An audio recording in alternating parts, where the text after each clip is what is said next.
Good morning students. हम अपना 7th chapter कर रहे थे, तो उसमें हमारा नया टॉपिक आया था कारक के प्रतिफल, रिटर्न टू अ स्केल। कल हमने इसमें डिफरेंस किया था कि पैमाने के प्रतिफल और हमारे कारक के प्रतिफल, इनमें क्या डिफरेंस होता है। उसके बाद आज हम क्या अपना डिस्कस कर रहे हैं, return to a scale. Return to a scale हमने 3 भागों में बांटा था।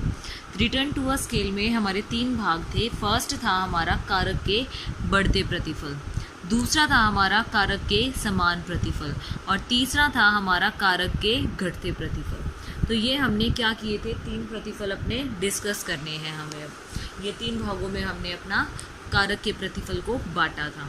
तो फर्स्ट आज हम लेकर चलते हैं कारक के बढ़ते प्रतिफल। कारक के बढ़ते प्रतिफल, इसको इंग्लिश में क्या बोलते हैं, increasing return to a factor. Increasing return to a factor, ठीक है। तो अब increasing return to a factor होता क्या है, मतलब हमारे कारक के प्रतिफल में क्या होता है, हमारा एक फैक्टर तो परिवर्तनशील होता है और बाकी सारे के सारे फैक्टर्स कैसे होते हैं, स्थिर होते हैं। एक कारक परिवर्तनशील, बाकी सारे स्थिर। मतलब कि हमें जो भी चेंज करना है अपने प्रोडक्शन को इंक्रीज करने के लिए या फिर कुछ भी करने के लिए, तो हमें उस किस में चेंज करना पड़ेगा, उसके लिए हमें अपने प्रतिफल परिवर्तनशील कारक में चेंज करना पड़ेगा, क्योंकि ये हमारा वेरिएबल फैक्टर है। इसको हम जितना मर्जी घटा भी सकते हैं और इसको हम जितना मर्जी बढ़ा भी सकते हैं। और बाकी के सारे फैक्टर्स हमारे कैसे होते हैं, फिक्स्ड होते हैं। क्योंकि फिक्स्ड फैक्टर्स होते हैं इसलिए हम इनमें चेंज थोड़ा सा भी नहीं कर सकते। अब देखो कि हमारा increasing return to a factor होता क्या है। Increasing return to a factor क्या होता है, जब हम अपने परिवर्तनशील फैक्टर को जितना बढ़ाएं उससे ज़्यादा हमें प्रोडक्शन मिले। मतलब हमारा जो प्रोडक्शन है पहले 1 यूनिट से 5 यूनिट का हो रहा था, तो अब हमने अपनी 3 यूनिट लगाई तो हमारा कितना प्रोडक्शन हो रहा है, 18 यूनिट का प्रोडक्शन हो रहा है। तो मतलब हमारा जितना हमने अपना प्रोडक्शन लगाया है, अपने फैक्टर्स चेंज करे, हमारा प्रोडक्शन उससे ज़्यादा हो रहा है। तो वो हमारा क्या होगा, increasing return to a factor होगा कि हमने जितना लगाया उसके बदले में हमें क्या मिला, ज़्यादा मिला।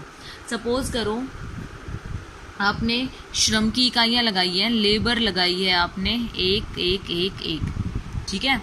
या ये तो आपकी लैंड हो गई ना, लैंड सॉरी, और आपने लेबर लगाई है 1 2 3 4, ठीक है। तो आपका प्रोडक्शन क्या होगा,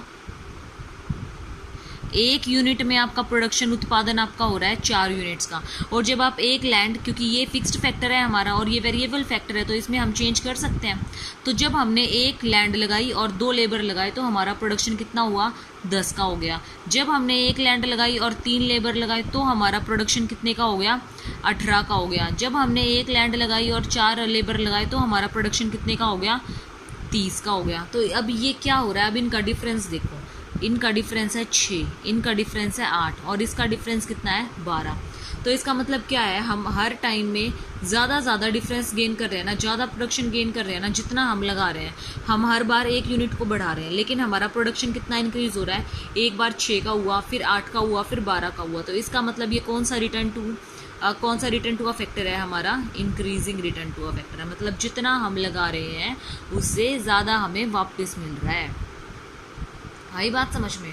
अगर हम इसमें एक प्रॉपर डेफिनेशन के थ्रू देखें तो हमारा वो क्या होगा, देखो अब कारक के बढ़ते प्रतिफल की वह स्थिति है जिसमें कुल उत्पाद उस समय बढ़ती हुई दर पर बढ़ता है। मतलब कुल उत्पाद, हमारा जो प्रोडक्शन है उस समय बढ़ती हुई दर पर बढ़ता है जब स्थिर कारक की निश्चित इकाई के साथ परिवर्तनशील कारक की बढ़ती हुई इकाइयों का यूज़ किया जाता है। मतलब जब हम अपने स्थिर कारक के साथ अपने परिवर्तनशील कारक की बढ़ती हुई इकाइयों का यूज़ करते हैं तो हमारा इंक्रीजिंग क्या होता है, ज़्यादा होता है। हमारा जो प्रोडक्शन होता है वो कैसा होता है, वो ज़्यादा होता है। आई बात समझ में। अब उसके बाद इसके डायग्राम्स हो रहे हैं, वो डायग्राम्स और देखने हैं हमें। तो वो डायग्राम्स करने के लिए हमें क्या करना पड़ेगा, अपने वही जैसे हमने अपने टीपी एमपी और एपी में बनाए थे उस टाइप से ही आपको कुछ डायग्राम्स बनाने पड़ेंगे। तो ये देखो हमारा फर्स्ट डायग्राम है टीपी का। क्योंकि हमारा टीपी ज़्यादा बढ़ रहा है ना, तो ये इस टाइप से गोलाई से में जाएगा। ये हो गया हमारा टीपी। अब देखो, ये है हमारा प्रोडक्शन और ये है हमारा लेबर, क्योंकि हम लेबर को ही लगा रहे हैं ना, बढ़ा रहे हैं। अब हमने यहाँ पे इतनी लेबर बढ़ाई तो हमारा इतना, इतनी प्रोडक्शन हम बढ़ा रहे हैं तो हमारा इतना बढ़ा, मतलब हमने ज़्यादा वो करा ना। अब हमने इतना बढ़ाया तो हमारा क्या हुआ, इतना। मतलब हमें किस टाइप से बनाना है ये, हमें ये इस टाइप से बनाना है कि हमारा जो प्रोडक्शन है वो हमने, अब देखो इसमें इतना सा हमने बढ़ाया लेकिन हमारा प्रोडक्शन कितना बढ़ा, इसमें हमने इतना बढ़ाया लेकिन हमारा प्रोडक्शन कितना बढ़ा, इसमें और इसमें गैप देखो, दिखा। हम लेबर एक बढ़ा रहे हैं लेकिन हमारा प्रोडक्शन कितना ज़्यादा बढ़ रहा है। तो ये हमारा क्या है, टीपी। जब हम वेरिएबल फैक्टर जितना लगाते हैं उससे जितना ज़्यादा हमारा प्रोडक्शन होता है वो हमारा क्या होता है, वो हमारा टोटल प्रोडक्शन होता है। ठीक है, धीरे से जो नीचे होगा ना उसमें आपको इतना पता नहीं चले शायद, लेकिन जब आप जैसे जैसे ऊपर जाते जाओगे ना तो आपको पता लगता जाएगा कि जब आप थोड़ा सा चेंज करते हो तो उससे प्रोडक्शन में हमारा कितना चेंज आता है। आई समझ में? ये हमारी क्या निकली, एमपी निकल गई। कि मार्जिनल प्रोडक्शन वही होता है ना कि हमें एक एक्स्ट्रा यूनिट लगाने से जितना डिफरेंस आए, तो पहले के लिए तो हमारा क्या आ जाएगा, वही 4 आ जाएगा। फिर हमारा यहाँ पे कितने का डिफरेंस आया, 6 का, फिर 8 का, फिर 12 का। तो उसके हिसाब से हमारा ये बढ़ता हुआ जा रहा है ना, तो हमारा एमपी क्या होगा, ऐसे बढ़ेगा। ठीक है, आपको पता है आपका एमपी कभी भी 0 नहीं होता। क्यों? क्योंकि ये आपका कौन से वाला केस हो जाता है, आपका मार्जिन वाला केस हो जाता है, और मार्जिन वाले केस में कभी भी आपका एमपी 0 नहीं हो सकता है। आई बात समझ? तो ये था आपका increasing return to a factor के डायग्राम्स। अब इसके कारण क्या होते हैं, क्यों ये बढ़ता है, कॉजेज देखो। यहाँ पे वही हमारी लेबर और यहाँ पे हमारे मार्जिनल प्रोडक्ट, क्योंकि हम मार्जिनल प्रोडक्ट को दिखा रहे हैं ना, इसलिए यहाँ पे हमारा मार्जिनल प्रोडक्ट। ठीक है, अब देखो कॉजेज क्या होते हैं, इसके कारण क्या होंगे कि हमारा रिटर्न टू अ फैक्टर बढ़ क्यों रहा है। क्यों बढ़ेगा? फर्स्ट, जब हम अपने जो भी हमारे फिक्स्ड फैक्टर है उनको बिल्कुल अच्छे से यूज़ करेंगे। फिक्स्ड फैक्टर कौन से होते हैं, हमारी मशीन हो गई, हमारी लैंड हो गई, ये सारे जब हम स्थिर कारक का पूर्ण प्रयोग करेंगे।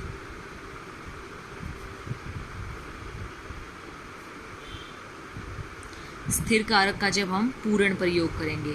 अब हम अपने स्थिर कारक का पूर्ण प्रयोग कर रहे हैं, मतलब पहले जब एक लेबर थी तो वो कम पड़ जाती थी हमें, अब हम 3 लेबर लगा रहे हैं तो हमारे जो प्रोडक्शन है उसमें हमारी जो लैंड है उसका बिल्कुल फुल यूटिलाइजेशन हो रहा है, सारे लेबर अच्छे से काम कर रहे हैं, तो हमारा प्रोडक्शन ऑटोमेटिकली कैसा हो जाएगा, इंक्रीज हो जाएगा। सेकेंड पॉइंट आता है हमारे पास परिवर्तनशील कारक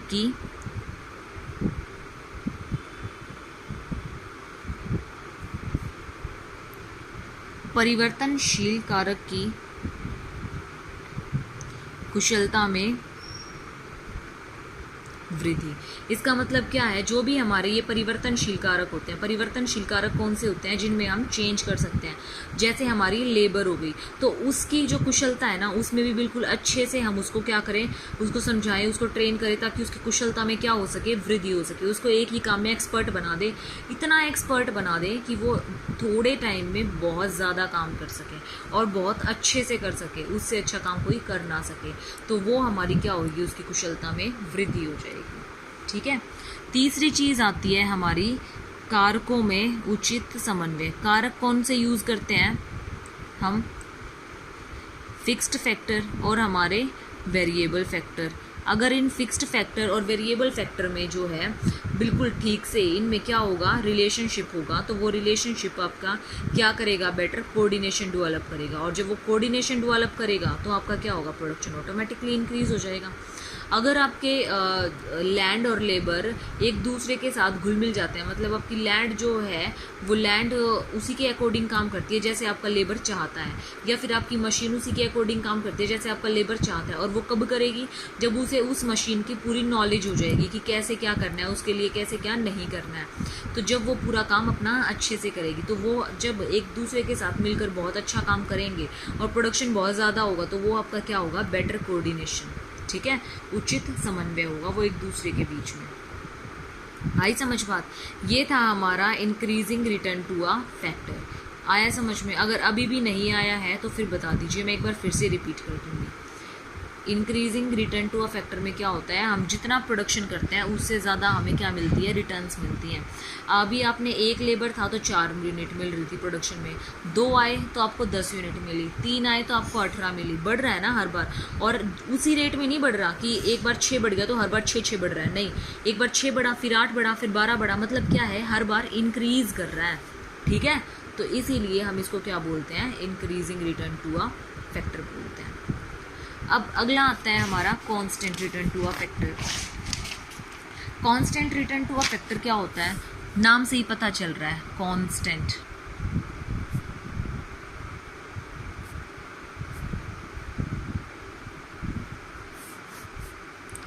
constant return to a factor, इसके अंदर इसको हम हिंदी में क्या बोलते हैं, कारक के समान प्रतिफल।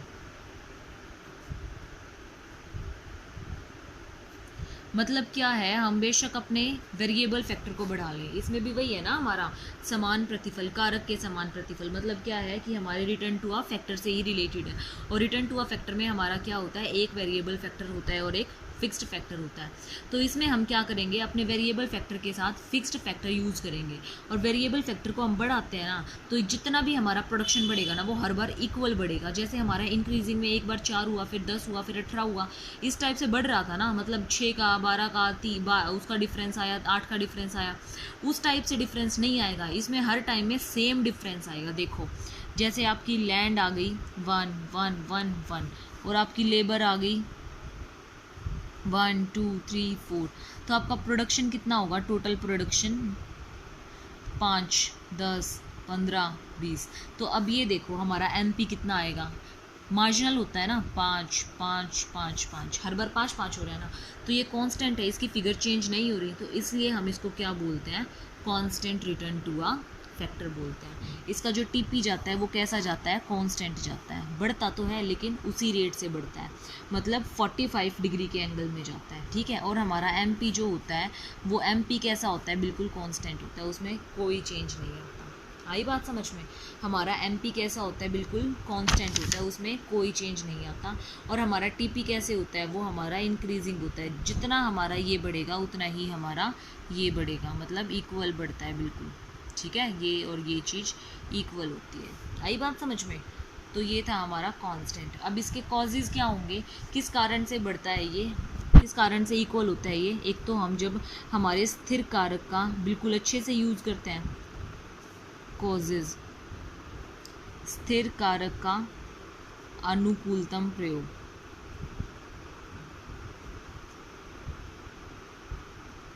मतलब क्या है, हमारे जो भी स्थिर कारक हैं, जो भी लैंड है, अगर हम उसको अच्छे से यूज़ करेंगे, उसकी जो भी उर्वरक शक्ति होगी वो उसको टाइम टाइम पे उसको प्रोवाइड होती रहेगी, मतलब उसको थोड़ा थोड़ा टाइम दे दे के हम उसके अंदर प्रोडक्शन करेंगे, तो हमारी क्या होगी, उर्वरक शक्ति बढ़ेगी, जिससे हमारा प्रोडक्शन क्या होगा, ज़्यादा होगा।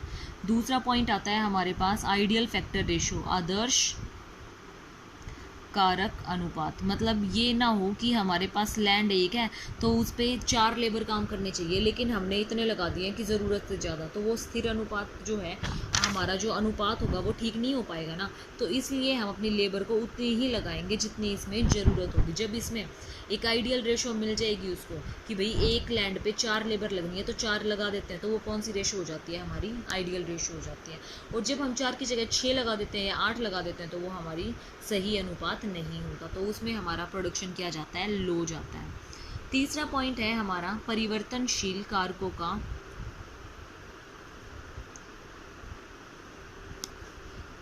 का अनुकूलतम प्रयोग या फिर कुशलतम प्रयोग।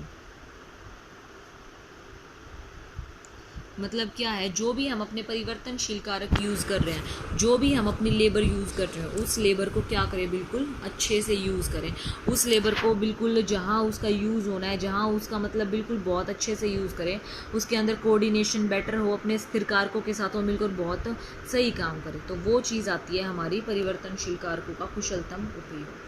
ठीक है, उसको एक्सपर्ट बना दें बिल्कुल हर काम में, कि जो काम उसे दिया जाए और फिर उसके, ताकि वो कम टाइम में कर सके और बहुत अच्छे से कर सके। ठीक है, तो ये थे आज हमने अपने 2 टाइप डिस्कस किए हैं रिटर्न टू अ फैक्टर के, इंक्रीजिंग और कांस्टेंट। कल हम डिस्कस करेंगे अपने diminishing return to a factor. आज के लिए इतना ही काफ़ी है। अगर इन टॉपिक्स में कोई प्रॉब्लम हो तो स्टूडेंट्स बता देना। ठीक है, थैंक यू।